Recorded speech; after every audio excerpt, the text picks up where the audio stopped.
দেখো, পাপ করলে কিন্তু এভাবেই নরকে গিয়ে চাক্কিতে পিষতে হবে আর তেলে এরমভাবে ফ্রাই হতে হবে। তো আগেই বলছি যে বেশি পাপ টাপ করো না, নইলে কিন্তু পরবর্তী জীবনে এরকমই ভোগ করতে হবে তোমাদেরকে। যাই হোক, আমি সুমি, চলো দেখাবো আজকে যে আমাদের মতো পাগল মানুষেরা এসব ভালোবাসা দিবসে কী করে।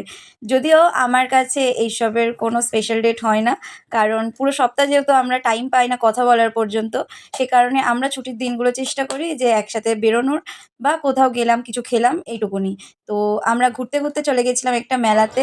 তো মেলাতে গিয়ে একটুখানি গেম খেললাম। আর একটুখানি, যেহেতু পরের দিন শিবরাত্রি, তাই নিরামিষ খাবার-দাবার খুঁজে, নিরামিষের যদিও অপশান কম তো তাই খেলাম। আর এখানে দেখো, আমি কিন্তু গেম খেলার পর এখানে কিন্তু অনেক কিছু জিতেছি। দুটো জুড়ি, চলো। এখানে কৌশিকও বল খেলছিল কিন্তু ও কিচ্ছু পায়নি। আমি পেয়েছি ঝুড়ি।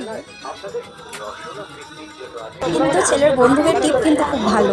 আর আমাকে একটু পরে দেখতে পাবে, আমি অন্ধের মতো স্কোপ খুঁজছিলাম, জানতাম না যে হ্যাঁ এখানে স্কোপ হ্যাঁ হয় না। হ্যাঁ। না না না, স্কোপ নিয়ে যেতে বাবা, গেমের মতো স্কোপ নিয়ে যেতে, এইখানে ঠেকাবে কাঁচ থেকে। আমি বন্দুক ধরতে পারি না, তাও আমি একটা বেলুন ফাটিয়েছি। এই ফেটে পেন দেখি দাও। তারপর চলে এসেছিলাম একটা সাজগোজের কাউন্টারে। এইসব কাউন্টারে আমার খুব একটা কিছু নেওয়ার থাকে না। একটা আংটি দেখছিলাম, কিন্তু সেটা খুব একটা ভালো লাগছিল না বলে রেখে দিয়েছি।